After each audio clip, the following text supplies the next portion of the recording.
My name is Alfina, and I'll be hosting today's discussion group meeting. It's us, MES, with the Canadian Institute of Mining, CIM. So a little bit about CIM to begin with. It's the leading not-for-profit technical society of professionals in the Canadian minerals, metals, and materials and energy industries, with 11 technical societies and more than 30 local branches across Canada and overseas. I'd like to quickly just show you what we do here at MES. We're actively working towards furthering education in mineral economics. It uses the funds it raises to support various educational initiatives and programs in mineral economics at Canadian universities. I'm not going to spend too much time on us. We have an important guest tonight, but I'd like to tell that it's a society that is run by volunteers like myself. So if you're interested in joining us, we'll be more than happy to have you with us, because there's a lot of work that is done in the background to make these events happen. And we also would like to acknowledge our sponsor, IM Gold, for their generous support. Just give me a moment, and I'm gonna. So today we have Jonathan Wiekes with us. He's gonna talk about the managing of cyber risk in evolving threat landscape. Jonathan has over 12 years in insurance industry. He brings extensive experience in underwriting cyber liability, technology errors and omissions, and architecting engineers' professional liability risks. As Marsh Canada cyber growth leader, Jonathan's responsibilities include developing client-specific product solutions, advising organizations on issues related to cyber risk, negotiating, negotiating with insurers and and educating clients and colleagues on emerging risks. Collaborating with Marsh global growth leaders, Jonathan is also responsible for the development and deployment of creative solutions for Marsh clients across Canada and North America. In conjunction with his team, Jonathan is charged with assisting Marsh colleagues across the country and in all industry segments with the placement of complex cyber insurance programs. Thank you for your patience. Jonathan, the floor is all yours.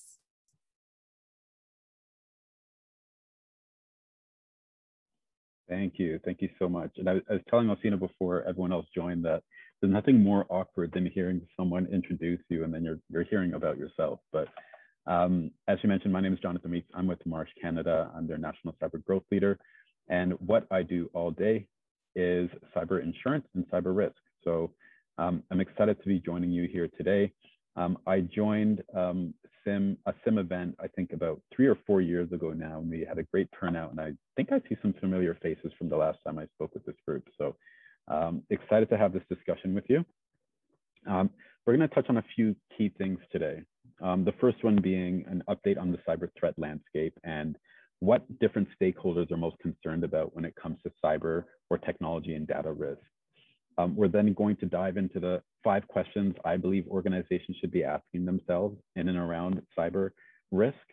And then we're going to chat about the top 12 controls that Marsh has sort of weeded out based on our experience in the insurance market over the past 1.5 to 2 years as things have gotten a little bit more challenging to navigate from an insurance perspective. And then I want to leave some time for some questions. I think that these types of discussions are most useful when you have the opportunity to ask questions, get some things off of your mind, and just have a meaningful conversation with everyone here in the group. So I hope this works for everyone. If you have any questions as we go through, what I'll ask for this time and this time only, just to make sure we have enough time to get through everything, is that you just write them down or send them through to Alfina, and we'll keep track of those so that we can get them answered towards the end of the formal presentation. Okay.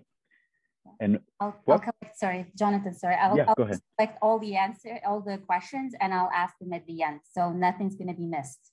Okay, perfect. And I can make a little bit of extra time at the end if we need to go over. I've made sure that there's nothing interfering with this meeting. Okay, so let's start with a poll. how confident are you in your ability to manage technology and data risk? This is the first thing I ask all of my clients when I speak with them, and I'm interested to see what this group has to say.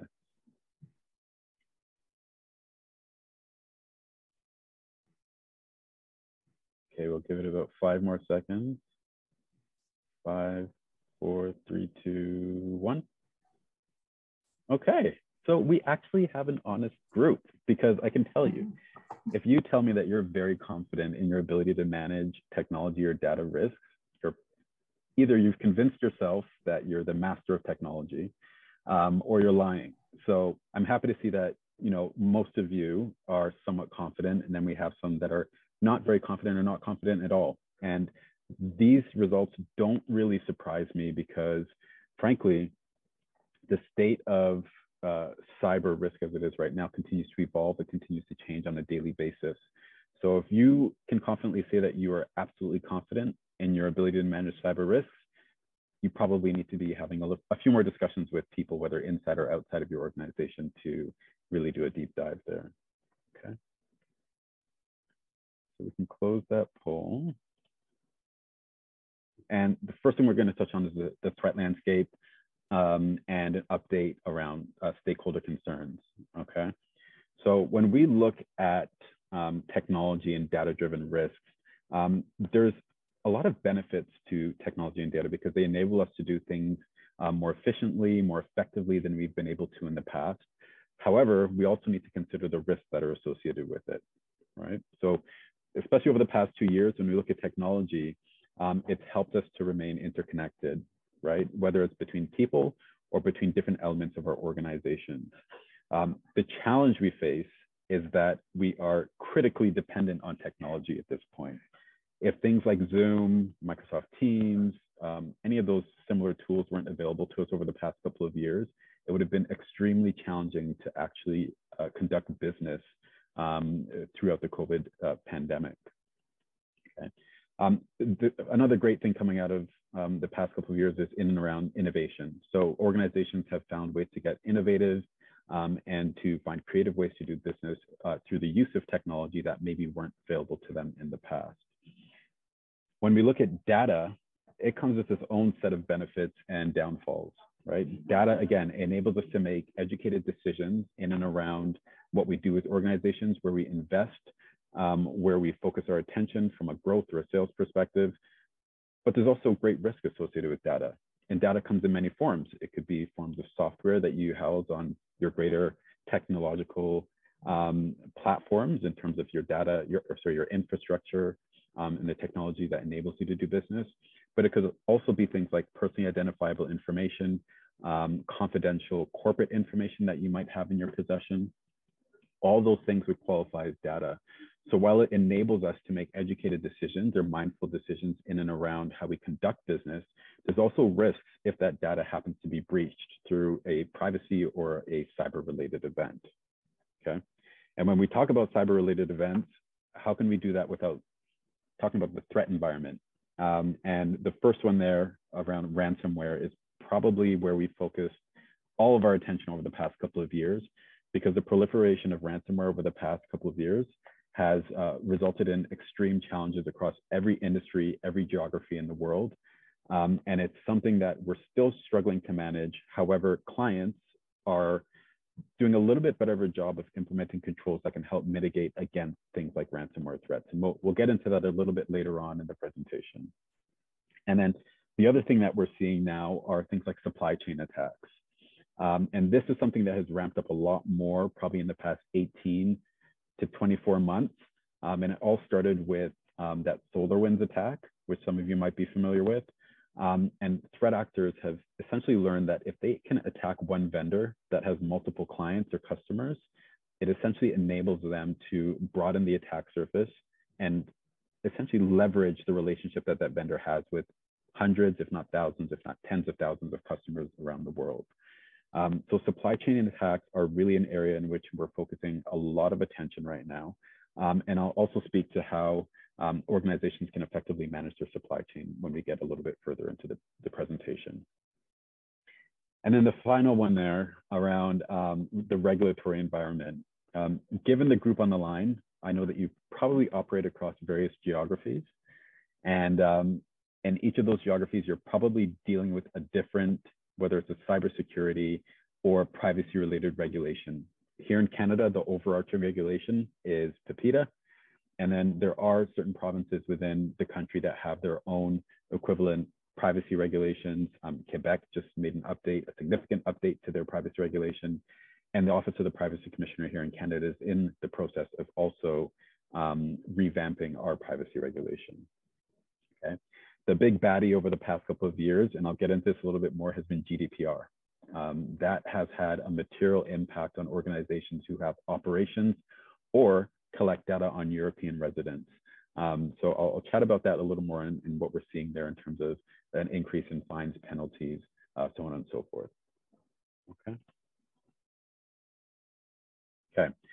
This slide puts some numbers up front, and some of these numbers will be scarier to some of you than they will others. I mentioned a little bit earlier ransomware and the challenges it's caused over the past couple of years, as threat actor groups are either creating their own ransomware or they're leveraging ransomware as a service in order to essentially blackmail organizations or hold them at ransom to secure a payment from them for the release of either their data or their systems. The average ransom demand is quite significant now. The average demand now is over $10 million. It's at $11.9 million. However, there have been attacks over the past few years that have seen demands much higher than that. So towards the bottom right-hand side of the screen there, you'll see a few examples of where we've seen material ransom demands and payments through our clients or publicly. And we have seen ransoms paid as high as $40 million. That one was a fairly public ransom or ransomware incident last year. It was with a large insurer based in the United States. But we've also seen it across all sectors, including oil and gas, mining, technology, manufacturing, so on and so forth. Ransomware is industry agnostic. So regardless of what space you operate in, regardless of how big your organization is, you could fall victim to ransom related events. Okay. When we look to the top right-hand side of the screen there, this is what I was speaking about a little bit earlier around the supply chain. And we refer to that in our industry as systemic risk concerns. And our increased dependence on technology, as I mentioned a little bit earlier on, has actually led to this being a bigger risk for organizations than they realize. If we look at how we operate as companies, we have an extremely high dependence on third-party providers, whether that's from a raw goods perspective or from a technology perspective. And when we look at things from an insurance perspective, we have to look at both ends when we look at cyber insurance, both the goods and services supply chain as well as the technology services supply chain, because organizations, depending on how you operate and where your dependencies are, could be exposed to both one or the other in a material way. And then I mentioned a few privacy regulations on the last slide. Just a couple more here to be mindful of. I mentioned GDPR. That's continued to be the big baddie of privacy regulations globally. And it's still one that we have to keep an eye on. There are fines and penalties being handed down under GDPR. CCPA out of California, equally as challenging to remain compliant with. However, it's slightly different from GDPR in the way in which it's handled. And it's challenging in the US because each state has varying and differing versions of their own privacy regulations. And then the next one there around BIPA, the Biometric Information Privacy Act out of Illinois, is an example of that, where they've specifically pulled out biometric info as a specific data type. And there's a regulation in and around that. And from an insurance perspective, again, we have seen claims coming out of the US tied to BIPA-related privacy concerns or challenges. Okay. When we look at your industry specifically, we put together this heat map in terms of who's attacking you and why they're attacking you. And if you look at the top 3 rows, that's where you're going to see the most action. And I'm not sure it would come as a surprise to many of you, but organized criminals and in some cases, nation states and insider threats remain the top concerns or threats for the mining industry. And the energy, I refer to mining and energy as one. This is still where we're seeing the most challenges, and I'll get into some of those specific risks or event types that you might experience in the industry in the next slide. But this heat map just gives an indication as to where the biggest threats are for you. The theft of customer data is most likely going to be carried out by organized criminals or nation states. When we look at business disruption, that's where we see these large threat actor groups or cyber criminals carrying out attacks. Business disruption is usually carried out by means of ransomware attacks now in this day and age. It's rare that we see just general denial of service attacks being carried out. Those usually require some sort of brute force tactics to get in. And that's a lot more work than many organizations are willing to do right now. We also have concerns around destruction or disabling of critical infrastructure. This is something that's being carried out by both nation states as well as organized criminal groups. The challenge that we face when we're dealing with criminal organizations is that they don't always necessarily know what they're attacking.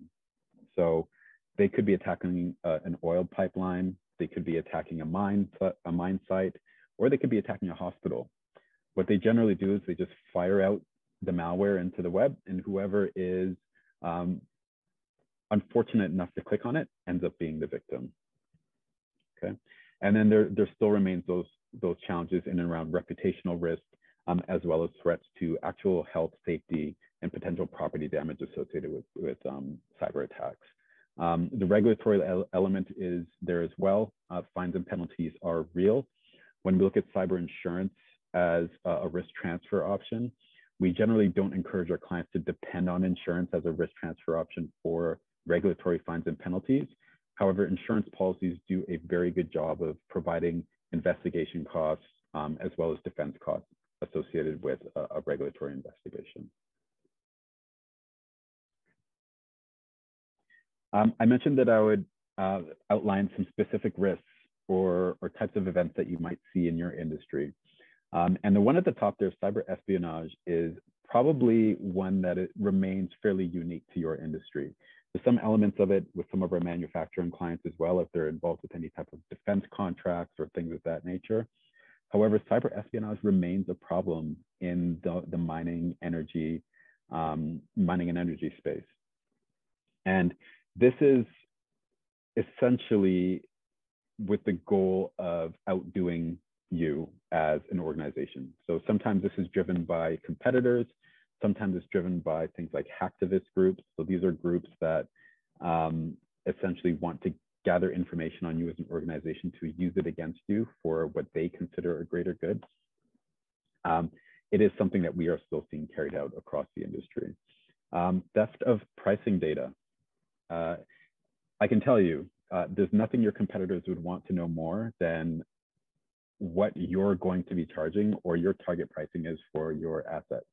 And that's so that they can either outbid you or actually no, that is usually the goal, to outbid you or to leverage it against you again. And then there's also the threat or risk associated with intellectual property. And these could be things more so along the lines of how you operate, your means, your methods of performing your operations as an organization. And this is sometimes taken in order to either replicate or mimic what you do if it's deemed or it's viewed as being an effective means of carrying out business. And then again, foreign espionage. Depending on the side of the industry that you're on, this may or may not be an exposure for you, but there are foreign nations that are out to secure information that might be in your care, custody, and control for, say, government contracts or policies, so on and so forth. So these are a few that we're seeing across our portfolio here at Marsh, and certainly a few that are likely on your radar given the space that you work in. Okay. We have some interesting stats here as well. And I'm not sure if anyone on the line today has actually gone through a cyber incident. However, these are certainly things to be mindful of if you haven't, but certainly if you already have. 80% of companies that have paid a ransom experience another attack. So there's a few reasons for this. Either they recovered from that ransom and they didn't take the steps necessary to harden controls or patch the vulnerabilities that led to that ransomware related incident, or the threat actors who breached you are spreading the word that you pay the ransom. So of course, you're going to become a target for other criminal organizations. Okay, 27% of organizations that suffered a material attack were successfully attacked again within 12 months. So again, very similar to what we see with organizations who pay ransoms. In some cases, if controls are not strong enough, it's quite possible that you would experience another attack in a relatively short amount of time. So just be mindful of this. You will need to be on high alert generally after suffering your first attack to ensure that you're doing what's necessary to mitigate any further action from these groups. 61% of organizations who suffered a business interruption were unable to remediate the compromise. So their operations were disrupted and they weren't able to quickly recover. So they did suffer some form of income loss. And when we look at income loss under cyber policies relative to a property policy, generally the exposures insured by cyber are much tighter. So it's typically driven by either data or security related event, whereas property could be a variety of exposures like fire, explosion, so on and so forth. And then when we looked at organizations who had suffered an attack, 86% of the time, there's more than one threat actor group in their network. So while you think you're dealing with one group of individuals, you could be dealing with multiple who are attacking you either all at once or who are laying dormant, waiting to carry out an attack at the most opportune time. Okay, let's talk about some of the questions I hear from different stakeholders at the clients I work with. And generally, when I get in front of a CEO, they ask the question not only of us as their outsourced risk partners, but also their groups internally. How resilient is our organization? Do we actually have a good grip on cyber risk? Are we at risk? What have we done to protect ourselves? And are we working with the right people? I mentioned before that there's a greater dependence on external vendors in order to operate. Are you working with the right vendors? Is their security in check? These are the questions that I see most often from CEOs, okay? When we look at CFOs, of course, their first question is, what is our financial exposure here? Whether we're looking at it from an incident response perspective, or we're looking at it from a operational disruption perspective, or even a liability viewpoint, they want to know how much it's going to cost if something happens. And they also want to know how much they're spending on technology. They want to know how often or how much is being spent on things like insurance, so that they can ensure that their risk optimization is in the best place. If it makes more sense to invest in stronger controls, generally Marsh recommends that clients focus on that and then transferring out the residual risk. And then just generally, how can we change our risk strategy to ensure that we're maximizing our risk optimization as best as possible?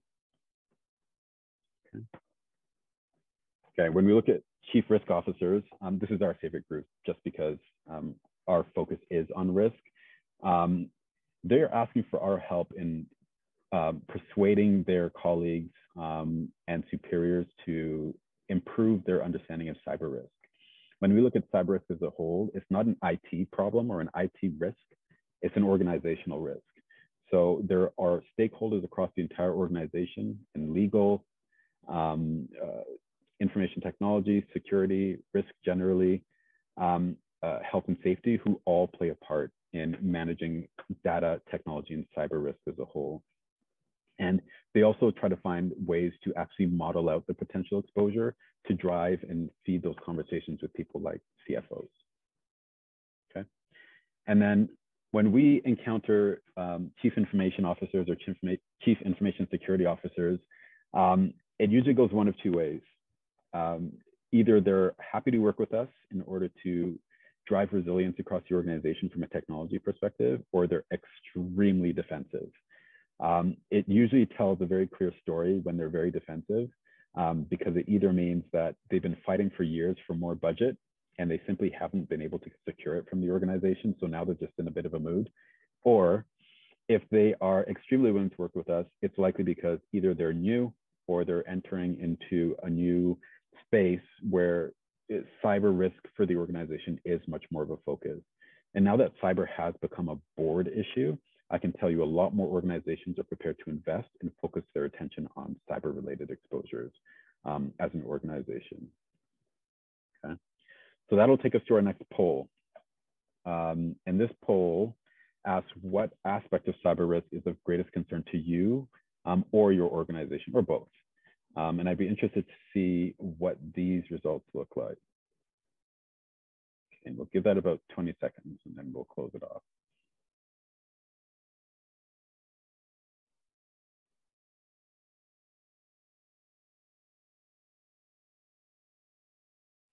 Okay. Okay,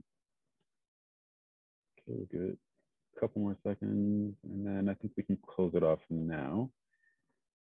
Okay, and the result does not shock me. Essentially, all of my clients in this space who we have discussions with, whether it's mining, energy, or sort of our manufacturing or retail clients, their answer is almost always operational disruption and income loss.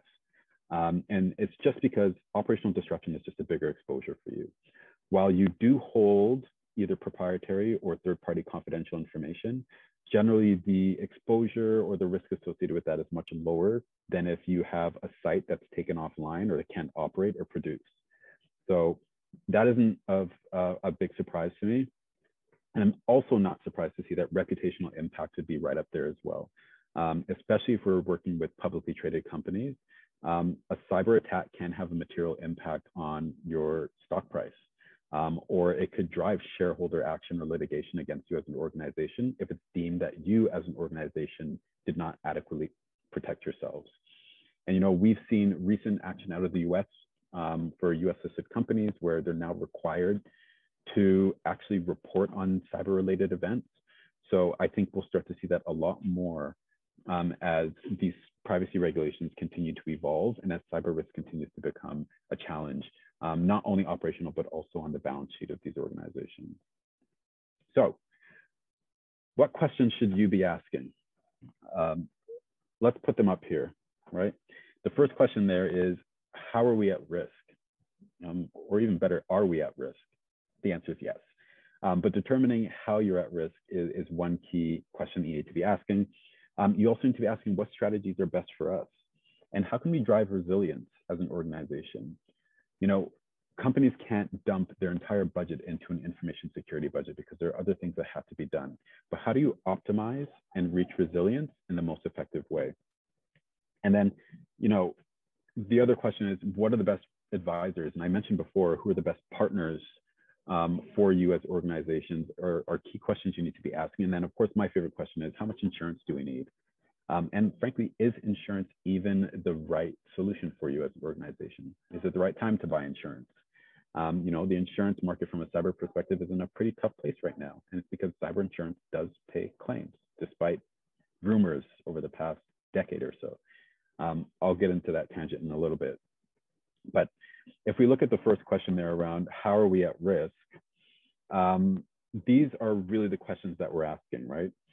How do we accurately identify and quantify our risks? And how do we align risks or align on risks and performance, right? And then how do we ensure readiness through keeping informed through things like threat intelligence and threat indicators and insights? Okay. When we hear the question, what risk strategies are best for us? What we're really asking here is around the actual hard controls, right? How do we assess the actual security of the organization? Is it through things like vulnerability assessments or penetration testing?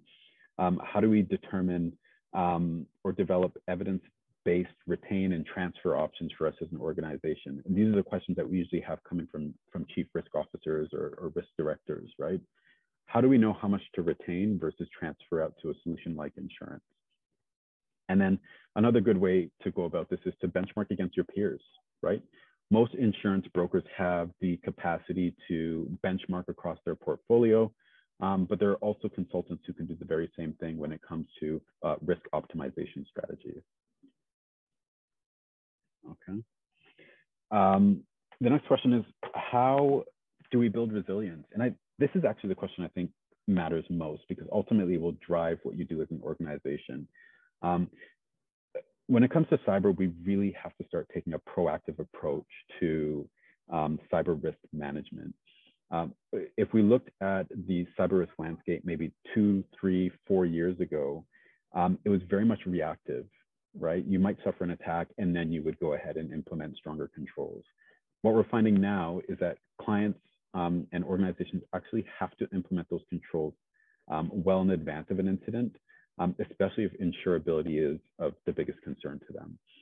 Insurance companies will no longer quote clients who are deemed to have substandard controls. And I'll get into the top 12 controls in a moment that Marsh has sort of weeded out through our work in the insurance market. But organizations really, really, really have to take a proactive approach at this time, or they will continue to fall victim to these attacks. And again, stay up to date with global threats. There are so many threat intelligence organizations that you can partner with or subscribe to their feeds to ensure that you as an organization are remaining informed as you look to navigate the cyber risk landscape. Okay. This is a good question. How much insurance do we need to buy? And obviously I can't answer that for you on the line right now, but it's an important question. You know, insurance ultimately, especially cyber insurance, should be viewed as balance sheet protection. You know, if you don't transfer that risk out, how much are you going to have to pay out of pocket in the management of a cyber incident? Or if your operations are disrupted, how are you going to reclaim that income loss? Can you? So there are so many different factors that go into how much insurance is right, but we do encourage all of our clients to go through some sort of risk quantification process to determine what their comfort level is with retaining risk versus transferring that out to a solution such as insurance. And then finally there, who are the right advisors? It really depends on where you are in this journey. You know, insurance brokers have had to evolve over the past several years to skill up and be able to have meaningful conversations with our clients in and around cyber risk. However, there's other solutions out there. You could partner with, you know, a consulting firm, whether it's one of the big four or a more boutique firm that's catering to your specific industry or company size.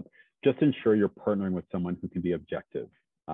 We have had clients partner with organizations whose ultimate goal was to sell their products. And really, they have your best interests at heart. However, I would say that their concern is also with ensuring that they can push additional fee or spend from you as a client on a long-term basis. Okay. So let's talk about these top 12 controls. And this is something that when we work with clients, they've actually found to be tremendously useful.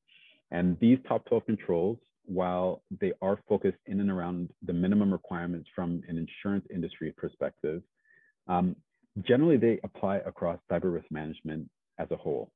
Okay, so I'm an insurance guy, but I don't just speak insurance. Like we do have a focus on risk management generally when it comes to cyber, and that's how Marsh has always done things. The first control, and I'm going to tell you, I know a lot of people on the line will get annoyed at the fact that this is front and center. Multi-factor authentication is the number1 thing, if we're looking at it from an insurance perspective, that insurance companies are going to look for to see if organizations have. And the reason they're so concerned with this control is because it makes it exponentially more challenging for threat actors to carry out an attack if multi-factor authentication is in place, especially if you're using something like a hard token or some means of authentication that is not sitting right on your machine, okay? We've seen clients dodge some pretty bad potential incidents because they had MFA in place. And I know it's frustrating. I know it comes with a huge cultural change at an organization.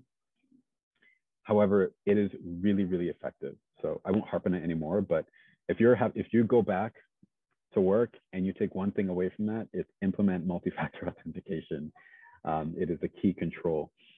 Right alongside that is some sort of endpoint detect and response tool. This is something that also can be very, very effective in staving off cyber attacks. Some of the common tools that you might be familiar with are like a CrowdStrike Falcon solution or a Mandiant or a FireEye solution. These do a really good job of not only detecting malware or malicious code, but also responding to it to push it out or prevent it from reaching a certain point in your network. This isn't the old school McAfee or Norton antivirus things that pop up on our desktops at home that we never update, and then we wonder why we end up being compromised on our home computers. These are much more robust tools that are actually very effective at managing cyber related incidents. Okay. Next up is secured, encrypted, and tested backups. And I put the emphasis on tested. I've had a lot of clients who have gone through cyber incidents. They have backups. They appear to be secured. However, when they go to implement them, they don't work. And that's because either that code has made its way to those backups, or they didn't have enough security in and around their backups prior to that incident. And that brings me back to MFA again.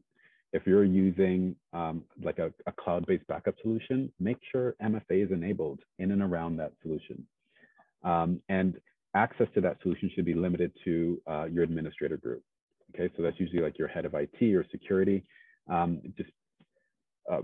Testing backups is quite critical because you don't want to wait for an incident to occur to figure out whether or not your backups are actually going to work. Okay, I mentioned your administrators group or their privileged access group. Having either a means of controlling access across your environment, whether it's through multiple controls or it's through some sort of privileged access management tool, it is a critical control. And I say this because if a threat actor manages to actually compromise someone in your privileged access group or your administrative group, it makes it very easy for them to move laterally across your entire organization. And that can impact things like not only your IT environments, that's more so your Office environment, your Microsoft, if you work with Apple, just your OS X. But it could also impact your operational controls or your industrial control systems or your SCADA systems, things of that nature. So having effective privileged access management, whether it's done manually or through a central software program or solution is a key control that we need to focus our attention on. Okay, email filtering and web security. These are some of my favorites. And a lot of my clients, and I see some of you on the line right now, actually, when I send them an email, they get that little banner that says this originated from someone outside of your organization. That is an extremely effective tool at preventing phishing related incidents. If you get an email from your CEO and it says this is originated from someone outside of your organization, you should probably be asking who the hell it's coming from, realistically. And if you don't, we need to talk about maybe putting training in place to make sure that people understand why it says that when it pops up. And then web security, making sure that we are filtering things like access to certain web pages. I have had clients, not necessarily in your space, who have been compromised because employees are using their work laptops for personal matters, and they're downloading attachments from their personal email, or they're visiting certain sites that they probably shouldn't be visiting on their work laptop, which is then leading to a compromise across the organization.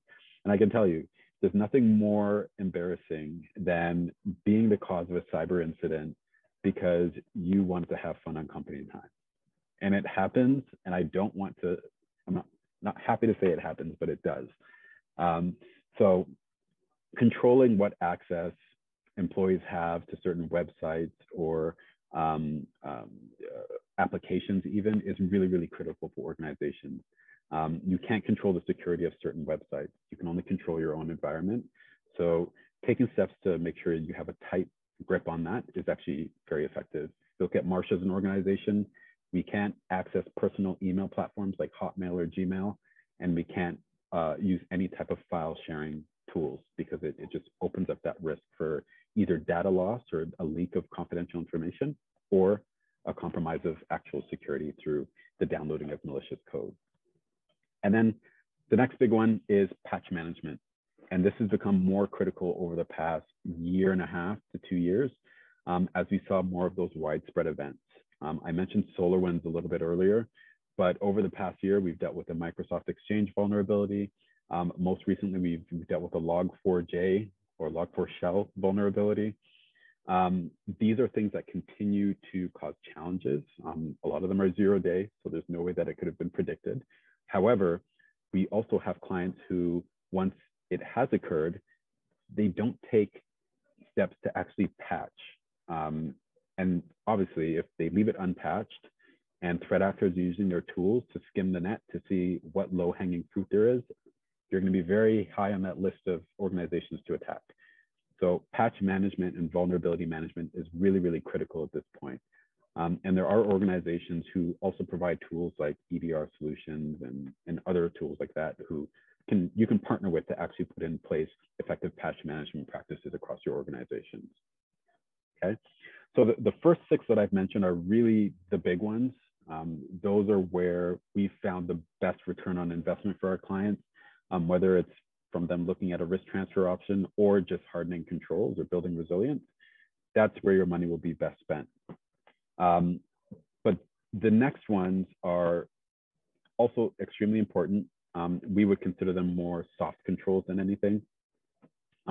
Cyber incident response and business continuity planning, kind of important. Does your team know what to do in the event of a cyber attack? And I encourage our clients to, while cyber should remain part of your overall incident response plan, break it out and make sure that the incident response plan in place for cyber is actually effective and it actually addresses the risk associated with a cyber attack. Okay, same thing with your business continuity planning. A lot of organizations have focused their business continuity efforts in and around if one of their buildings blow up, a mine collapses, or something similar to that. You should also take into consideration if your entire network is down, including at a mine site. Because if you can't operate, it's no different than your inability to operate from a physical peril, okay? How you recover from it might differ slightly, but if your operations are down, your operations are down, okay? Cybersecurity awareness training, I made a little joke earlier about people who can't read the banner that says, don't click on this link because it comes from outside of your organization. Cybersecurity awareness training is really, really effective at educating clients and colleagues in and around how to best manage their exposure to cyber risk. Okay. Hardening techniques and removing things like remote desktop protocol or putting more controls in and around it. RDP is one of those things that has caused a lot of challenges for our clients over the past couple of years. And we've encouraged them to move towards more effective solutions that can be less vulnerable relative to RDP. There are a ton of solutions out there. I'm not going to go through a laundry list now, but there are more effective ways than having open ports that allow your IT folks to bounce around the organization. Logging and monitoring, again, a softer control. It's usually built into some of these EDR tools, and it's really intended to make sure that you're tracking the traffic that's coming through your network and that you can effectively respond to it if something does not appear to be as it should. Okay. And then finally, end-of-life systems. I know that this can be very, very, very, very tough for some organizations. You either need to replace end-of-life technology or ensure that you're taking steps to implement compensating controls if security support for those specific systems has been discontinued. I still have a lot of clients who have a dependence on Windows 2008 or Windows 7 platforms or systems. Microsoft has essentially discontinued security support for those. So it's either time to replace them with a more modern solution or ensure that you're subscribing to any continued security support or putting more controls in and around those until you have an opportunity to replace them. And then finally, vendor and supply chain management. Look at your contracts with your vendors, especially your technology vendors. I would bet that the limitations of liability in those agreements don't do a lot to help you out. And generally, when you're partnering with an information security partner or technology partner, they usually have somewhat of a monopoly on whatever it is they're offering to you. So it does make it challenging to negotiate. However, if you can't negotiate those contracts, what you do need to make sure you're doing is implementing adequate controls in and around you as an organization, both legally and technically, to ensure that you're at least mitigating or reducing the risk associated with those vendor contracts. Okay, and finally, this is how we look at how to build consensus and drive a quicker and more effective path towards resilience.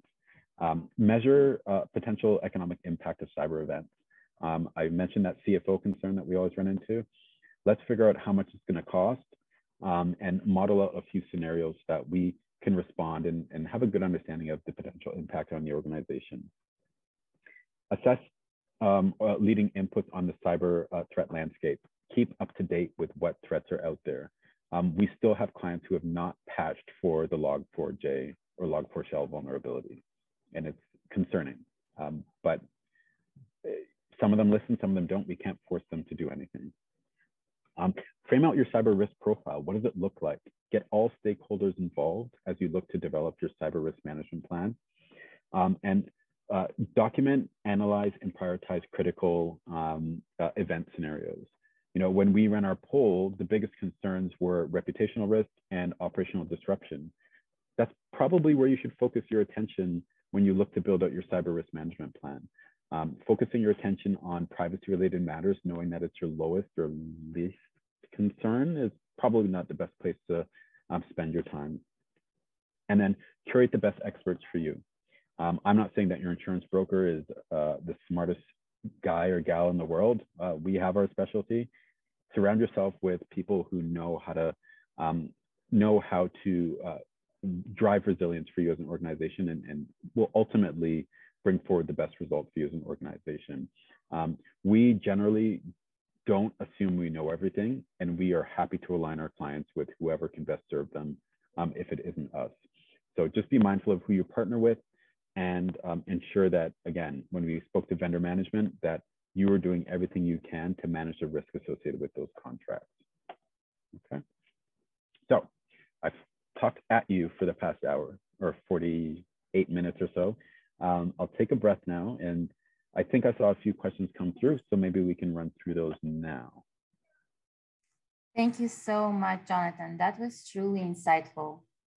I also want to mention that I'm working for a company who did experience an attack, a cyber attack, which was intercepted last year. So that was intercepted in North America. So all offices across North America were affected. And we basically did not have access to like the project data because it was all frozen by IT, all the system, everything was frozen for 2 days. Yeah. And everyone got notified, obviously, immediately, but it does disrupt your day-to-day operations for sure. We'll just give a few minutes to our audience to type their questions in the chat, please. As soon as they pop up, I'll mention it.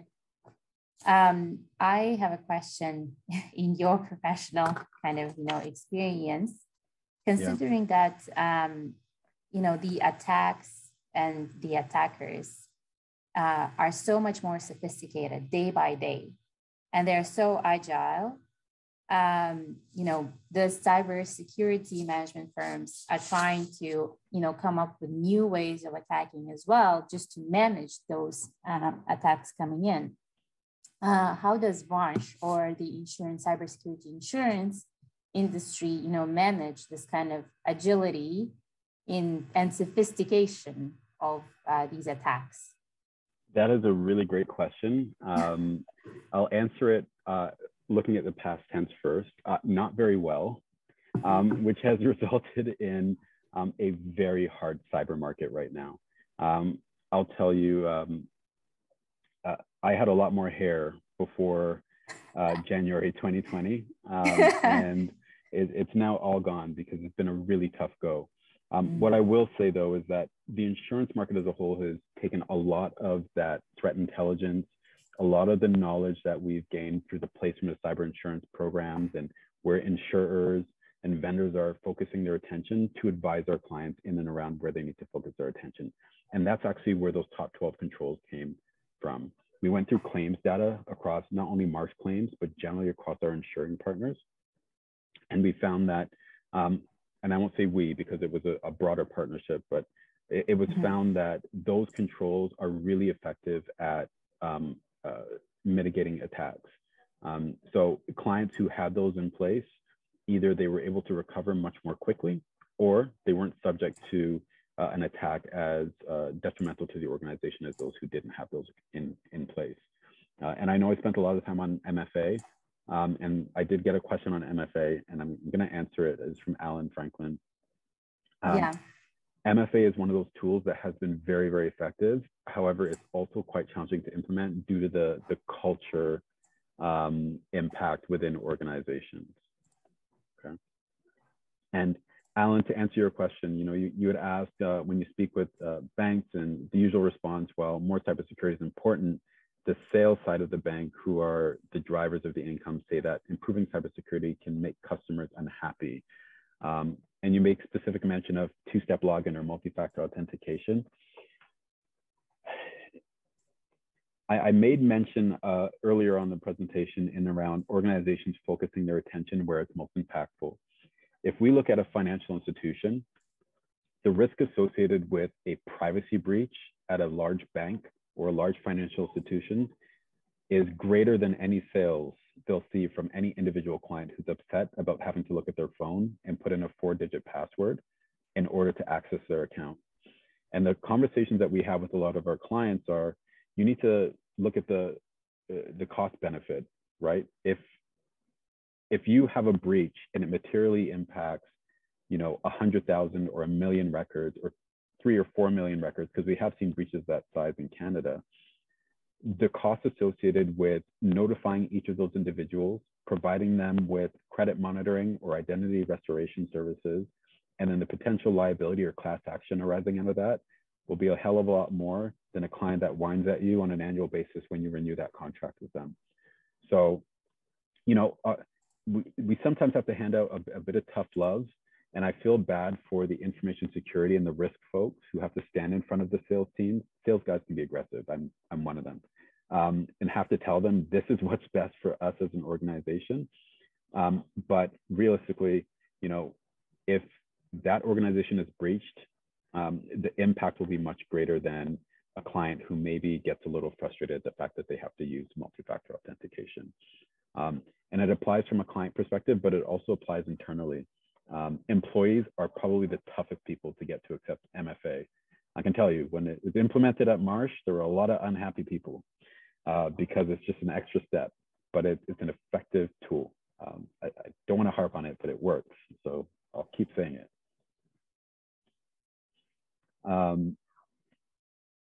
Athena, did you have any other questions?